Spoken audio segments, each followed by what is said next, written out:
Good morning. Welcome to AP Computer Science A, and A is for Advanced. Today we are going to be covering section 4.1. So be sure to have your notes ready with you. We are going to be covering iteration in this unit. There are three main components of programming. The first one is sequencing, understanding that your sequence of code, each of the lines get performed one at a time, each of the statements. The second one is decisions that we covered on the last chapter. We cover if and else statements. We cover nested if statements. And the third one is iteration, which are loops. Today we're going to be covering while loops.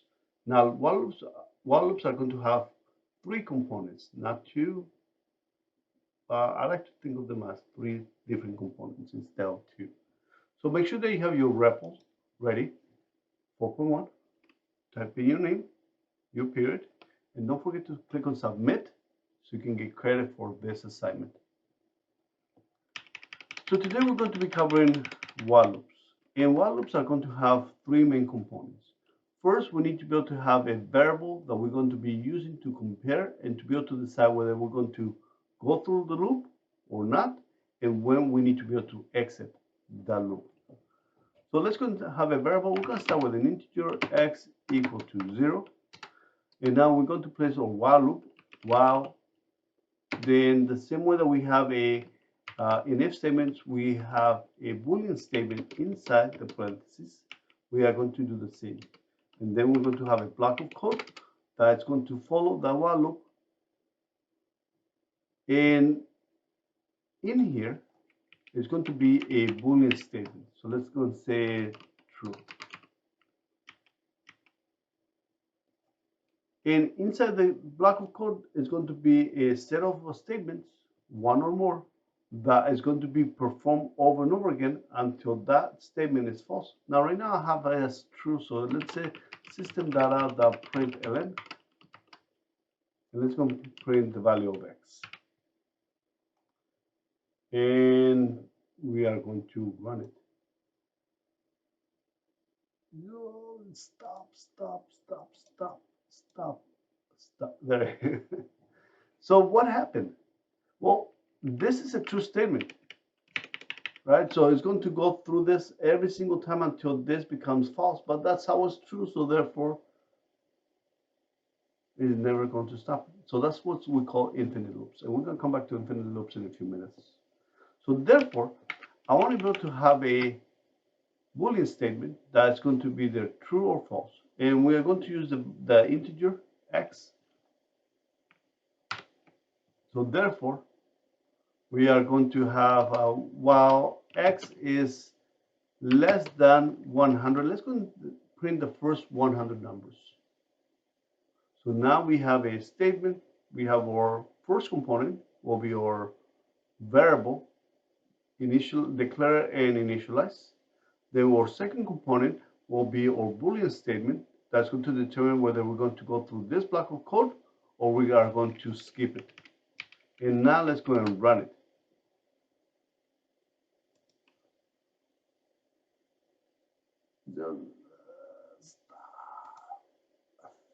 Stop. There you go. So therefore, what happened again? It went to 0, 0, 0, 0, 0. So it's printing the variable. That's what we want, right? But we actually need to be able to have a counter. We want to be able to modify the value of x. So once it gets to be less than 100, it's going to stop.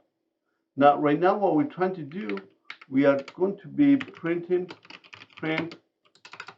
the numbers 1 through 100. So therefore, I need to be able to increase the value of x somewhere. You can do it beforehand or afterwards.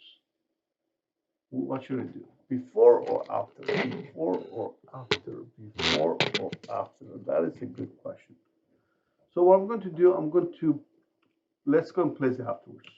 And that's something that you're going to be making a decision depending on the code or what you are trying to achieve. So I'm just going to increase it by 1. And we know that to increase it by 1, we're going to do plus plus. So therefore, let's think about what's happening here.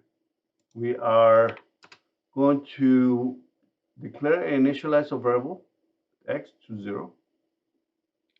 Then we are going to say while x is less than 100, is x less than 100? Well, it's 0, so it is less than 100. So therefore, that is a true statement, because right now it's 0.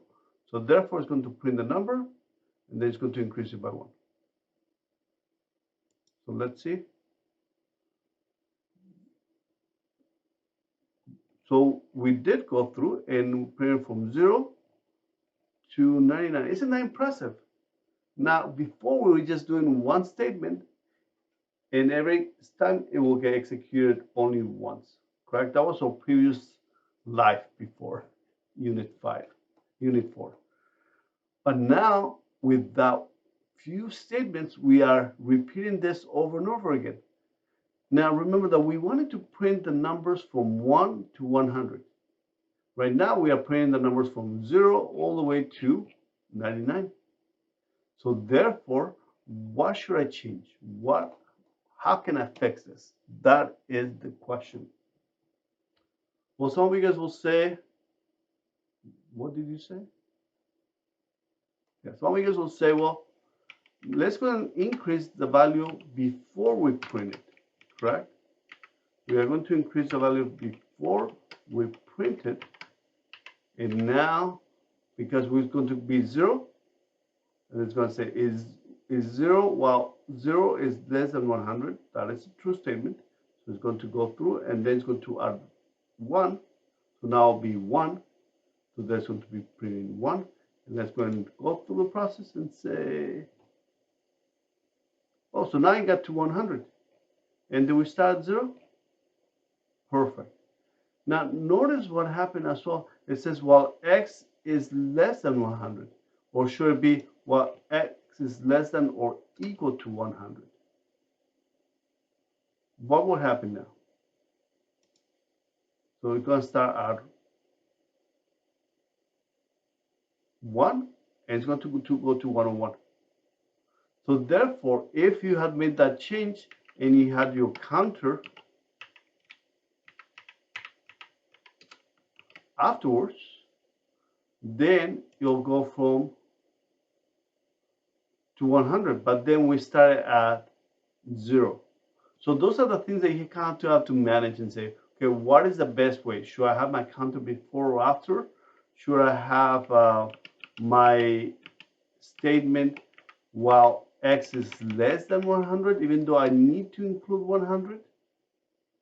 And let's go back to what we had before, because that worked, right? From 1 all the way to 100. And did we start at 1? Yeah, we did start at 1.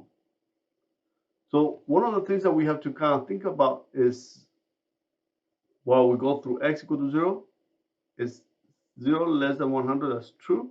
And then we're going to increase it by 1, and then we're going to print it. So that's why the first number that gets printed 1. So now let's go and say it's now 98. Now let's go down to 98. It's 98, and then prints 98. This is 90. It goes in here 98.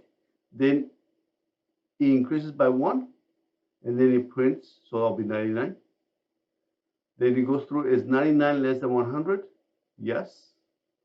Then it increases by 1, so now it's 100 in this step, and then it prints it, and now it's 100, and then it goes through. Is 100 less than 100? No, it's equal to 100. So therefore, it doesn't go through it once again. Does that make sense? So just be careful where your x plus plus is, whether it's before or after. In this case, we are increasing it first, and then printing it, and then checking again our condition. So therefore, it goes through. Let's go through this again. Let's say it gets to 98. It prints the number 98, right? And then says, is 98 less than 100? Yes. Then increase the numbers to 99, and then it prints 99. Then it goes through again. Is 99 less than 100? Yes. So then increases the number again to 100, and then it prints the 100. And then it goes through again. It says, is 100 less than 100? No. So then it exits and it's over.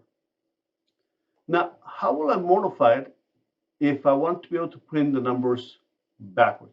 Now I want to print the numbers 100 through 1 in descending order. How will that look? See if you can fix it. See if you can figure that out. Go and pause it.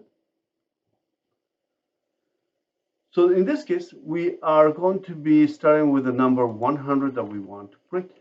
Do you agree? So that's how we might think about it. There's different ways of working it out. And then I say, well, x is greater or less than. Greater than, what should go here? Greater than 1 or greater than 0? Something to consider. One might work better than the other. So let's say greater than 1 for now. What should greater than 0? Greater than 1. Greater than 0. Let's try one. Let's do greater than 1. And now, in this case, I'm going to decrease it. Now, do I want to decrease it before I print it or after I print it? Well, since the number is 100, then probably I want to be able to print it first, correct? Because I want to print the 100. Then I want to be able to reduce it by 1. Now let's think about the process. So now it's going to be 100. Is 100 greater than 1? Yes. Then it's going to print 100. Then reduce it, and then 99. Is 99 greater than 1? Yes. So then it prints at 99. And it's going to go through all the way to, and let's get to 2. Is 2 greater than 1? Yes. Then it's going to print it. It's going to print 2. And then it's going to reduce it. So now it's going to be 1. But it hasn't gotten printed yet. Is 1 greater than 1? No. And it exits. So therefore, 1 never gets printed. So therefore, there's different solutions that we can have. We can say, let's say, and let's go and test it out before actually I fix it. So now we started with 100, and now it went to 2. One way to fix it, we can just say we actually want 1 to be part of it. So therefore, we can fix it. Or we can say, well, x is greater than 0, which actually, either one works for me. They both are, one is as good as the other. Isn't that impressive? We're now able to do this, but you have to be careful whether you want your x minus before or after. That is something that you want to be able to keep in mind. And it's the decision that you have to make depending on your code. Sometimes it'll be before, therefore if it's before, then I'll press say 1, 101. So that way when it goes through, is 101 greater than 0? Yes. Then you decrease it and then you print it. But now we're going to have another problem.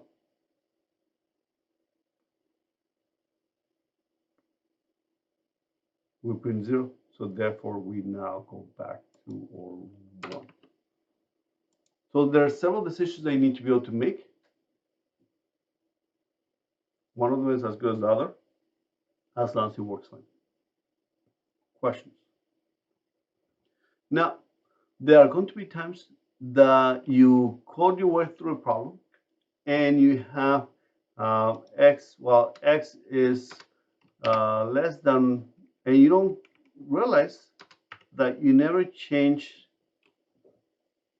this. So you modify before you counted from 1 to 100, and now you modify from 1 to 0 or to 1, and you change your x minus, but you forgot to make that correction. Then you go through, you run it, and nothing happened. Why? Well, what happens is that this condition was false to begin with. 101, is 101 less than 0? No. So that this never gets executed. So that's something that you need to be able to keep in mind. There's going to be times that this never gets executed, so therefore it never prints anything. So therefore we want it to be greater than 100, greater than 0. while x is greater than 0, then it's going to reduce by 1 and it's going to go all the way down, and we want it to be greater than 1 because we don't want the 0 to be printed.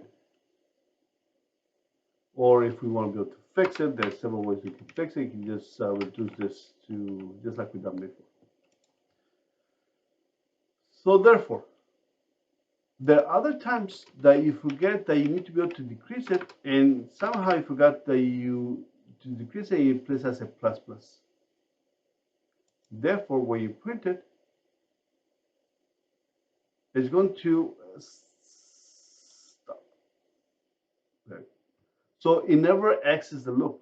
This, because this is 101, and you compare is X is greater than, is 101 greater than 1, that is a true statement, but then I use increasing as long as 102, 103, and this will always be true, and therefore you have an infinite loop.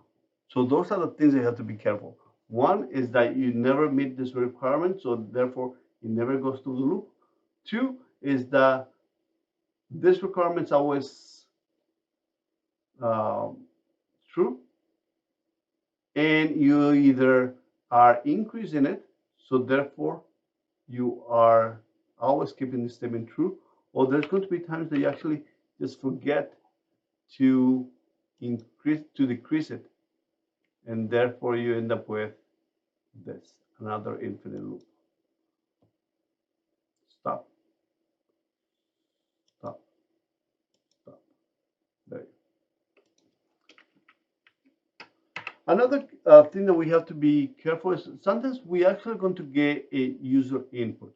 So let's go and say x plus plus. Let's go and say we're going to just add the numbers from the user. The user is going to type in numbers. So therefore, we are getting user input. So therefore, we need to go to import. Actually, let me do it down here on line number 10. Import or scanner class Java that utilities the scanner. So that way you can use the scanner class. We are going to declare and initialize our object. So therefore will be scanner scan equals new callable constructors scanner system.in. And now we are going to ask the user system.out.print, okay? And then we're going to say enter a number to add, or is it still running? Still running. Stop. See, it's an infinite loop. It is continuous and continuous and continuous and continuous. And then your computer will just, your browser might shut down.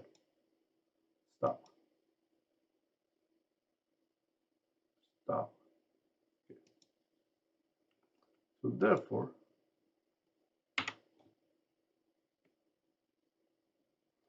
it's an infinite loop. So just be careful.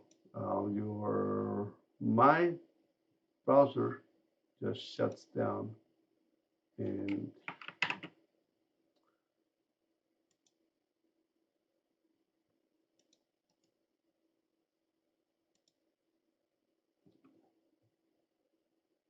then I have to go through this process.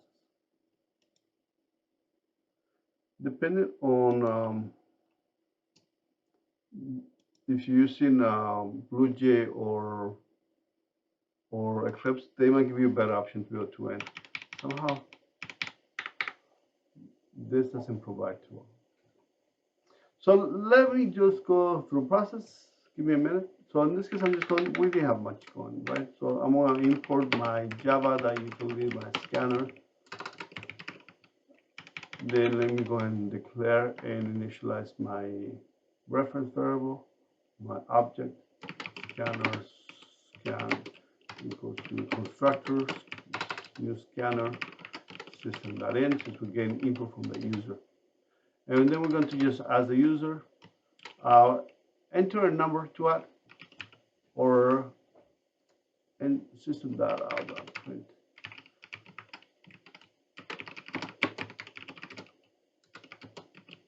And we are just going to continue adding. We're going to ask the user, and then we usually tell the user enter 0 to stop, because we are going to go, well, let's just go through this first. And now let's go ahead and say int x equal to scan.next int. And we're going to be adding it, so therefore we need the sum. So int sum equal to 0. We're going to start with the 0. And we're going to say, well, we need to be able to have a condition. We need to be able to find a way that we're going to stop. So therefore, we're going to ask the user to enter a -1 once it's ready to stop.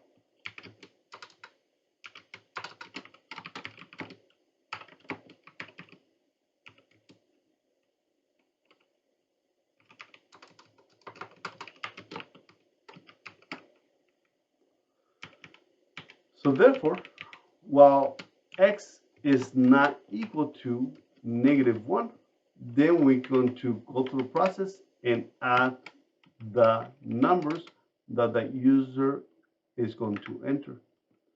So therefore, they already entered number x, so let's go and add it to our sum. So sum equal to sum plus x. Or yes, you can do the other, which is plus equal to x, whichever you prefer. Sometimes I prefer this one because it's a little easier to read at this point, but you can do this one instead, whichever you prefer.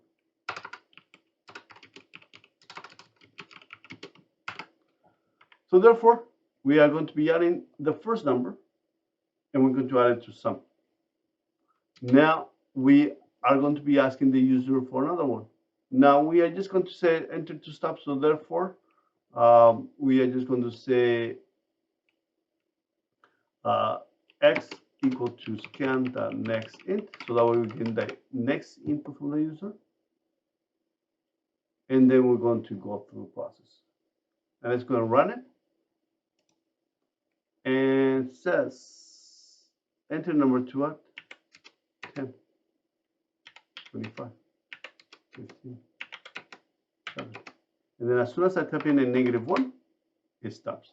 So let's go and print at the very end the sum of all the numbers.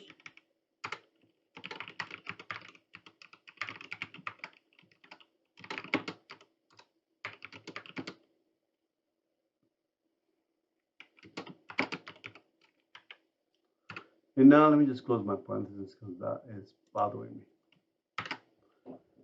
And we have to go through and run it. Let's go and run it. And let's go and enter 10, 20, 30, 15, 25, and -1. Now, did the 27 get added? That is the question. Yes, the 27 got added because we added the numbers first. They entered the number first, right? They entered the number before we start. Then once you get in here, they're going to say, in this case, we enter 10. Is 10 not equal to -1? It's not equal to -1, so that's a true statement. So then we go through the loop and we add the previous sum, which is 0, plus 10. So now we added, that gives us 10.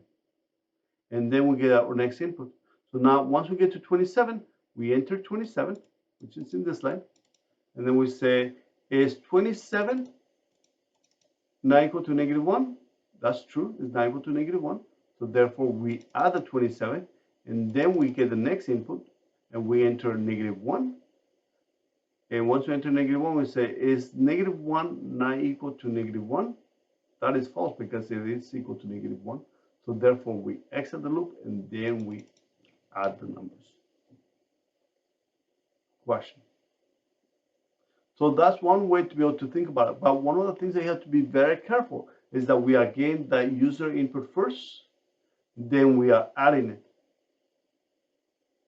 and then we asking the user again.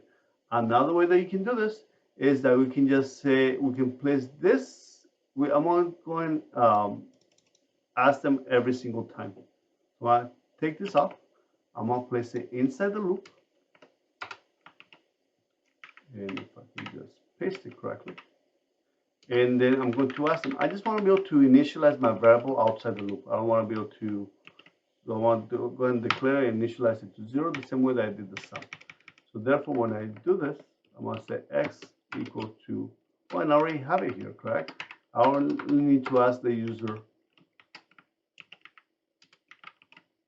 and now they're going to enter the number, and then we're going to add it. So let's see what happens here. And so you want to be able to think about this process when you are using while loops.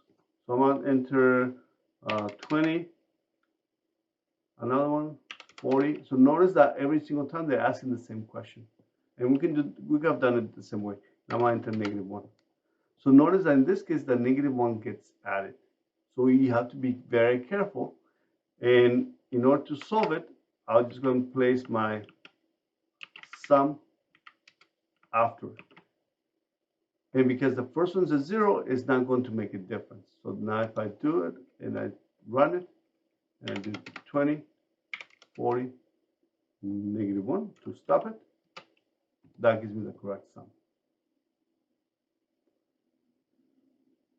The -1 is the key to be able to stop this loop. Where before we had a counter up or down, in this case, we are entering -1. That's called a sentinel. A sentinel is basically a key thing that the user is going to enter to be able to stop a loop.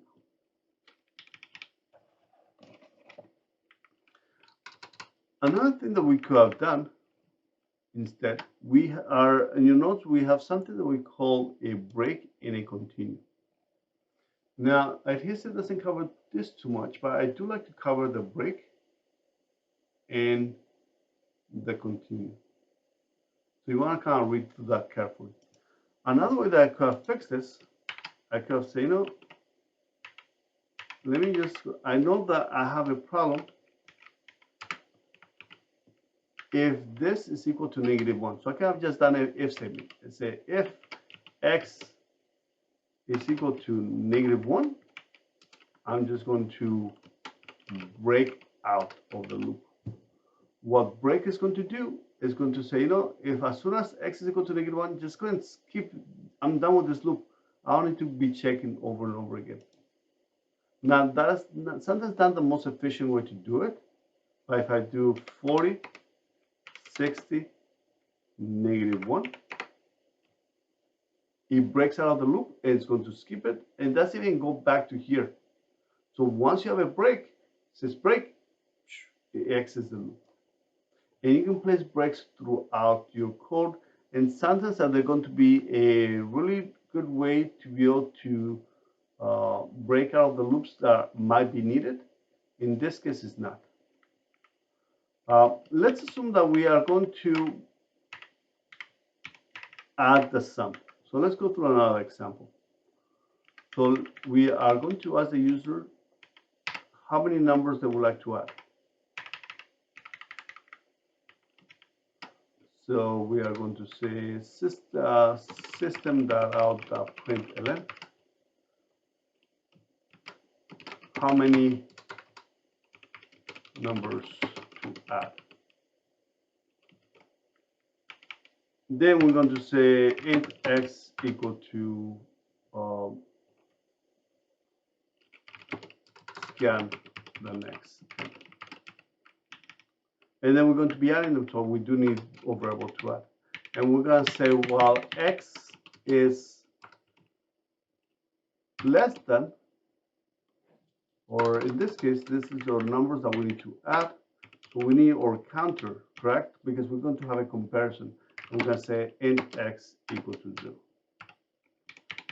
So they're going to tell us how many numbers to add. So one number, or while x is less than number, then we're going to go through the loop.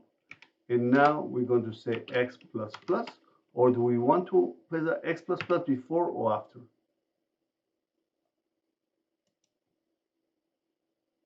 Let's say I want to add 10 numbers, 55.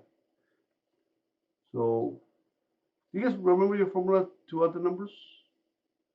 So the formula is, of course, you covered this in pre-calculus. 55. So therefore that is correct. So therefore that works, right? It goes through and the first number is 0. So that's what we add first, and then we add it. And then once it gets to the number 10, once it gets to out of 10, we add it, and then it says 10 less than 10 false, so then it exits. That we are going to not add, let's say we don't want the multiples of 3. We are going to skip the multiples of 3. So we can say if x is mod 3 equal to 0, then we are not going to add it, so we're basically just going to say continue. Continue is basically just going to skip the remainder. If you have 5 statements that are here, then it's going to not exit the loop, but it's going to skip the rest of the steps, and then it's going to come over here. So if I run it and I said I would like to add 10 numbers, it gives me 37 because I'm not adding the 3, the 6, or the 9.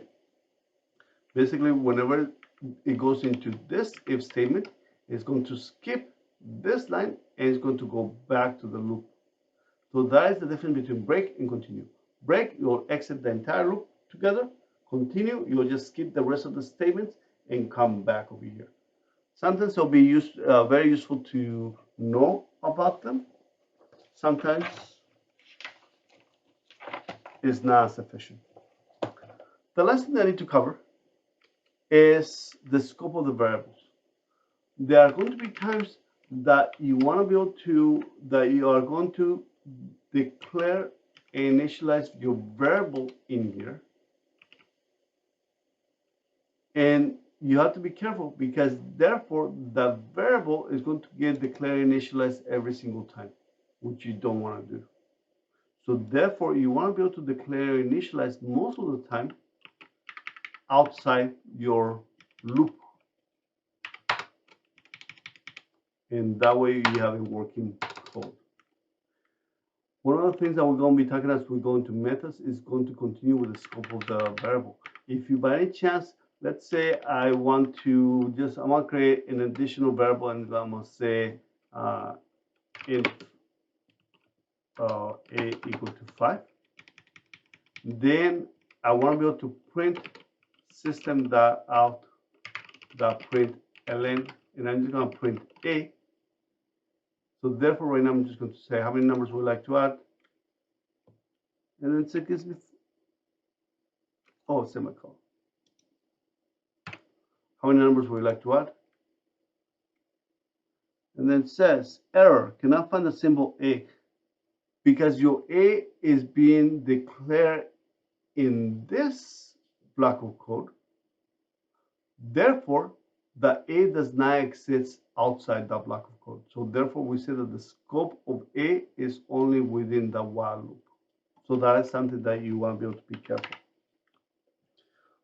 So one more thing that we can do is, let's say that we want to be able to count the letters of certain words that the user types in. So we're going to say enter a word. And then we're going to do a sentinel type stop to end. And therefore we're going to do so let me just get rid of all this.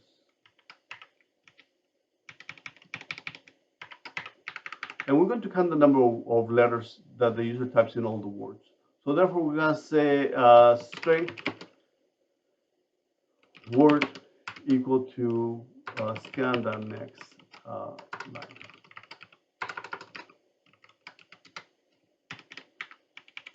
And therefore, we're going to say while word is not equal to stop. And what did I do wrong? Correct. We can't compare. Word is an object. We cannot compare them with an equal or a double equal sign. So we're going to say equals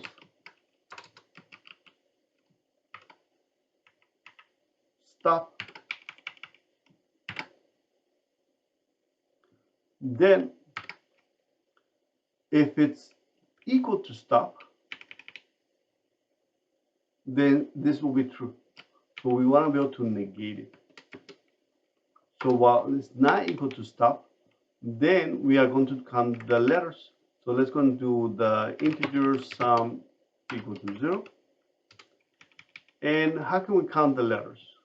So it's going to be sum plus equal to, or just plus or equal to sum plus word length.